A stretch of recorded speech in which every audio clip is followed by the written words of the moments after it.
उपद्रवी जो आए थे उसमें करीब 100-150 के करीब उपद्रवी थे यहाँ पे, जिन्होंने पुलिस में पथराव किया और उनमें से 5 को काबू कर लिया गया और बाकियों की भी हमारे पास इमेजेस हैं, उन पे भी कार्रवाई की जाएगी। सर चिन्हित किया गया है कुछ लोगों को? बिल्कुल चिन्हित किया गया है, क्योंकि हमारे पास बॉडी वॉर्न कैमरास थे, वहाँ पे उनकी इमेजेस आई हैं प्रोटेस्टर्स की, स्पेशली जो प्रोटेस्टर्स में जो ये स्टोन पेल्टिंग कर रहे थे, लगभग जो कि इमेजेस में आ रहा है करीब 40-50 के करीब। सर गिरफ्तारियाँ कितनी हुई है? 5 गिरफ्तारियाँ। 5 गिरफ्तारियाँ हुई हैं। डिटेन और कितने लोगों को किया गया है?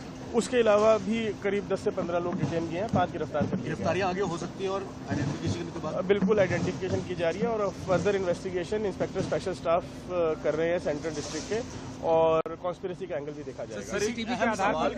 मेडिकल इमरजेंसी भी यहाँ पर हुई है, कुछ लोगों की डेथ भी हुई है, जिनको नॉर्मल डेथ हुई है, उनको किसी तरीके की रियायत, हालांकि एक डेड बॉडी गई है अभी यहाँ पर कब्रिस्तान। इस तरह की कोई भी हिंड्रेंस नहीं है, केवल 163 भारतीय न्याय साक्षरता संहिता की जो कार्रवाई है, जो कि 163 BNSS जो इम्प्लीमेंट किया गया, केवल प्रोटेस्टर्स जो कि एंक्रोचमेंट रिमूवल के प्रोसेस में जो हिंड्रेंस डालेंगे उनके खिलाफ सर पूरे केवल कार्रवाई की जाएगी। पूरे इलाके में धारा 144 लगाई गई है, कब तक रहेगी सर?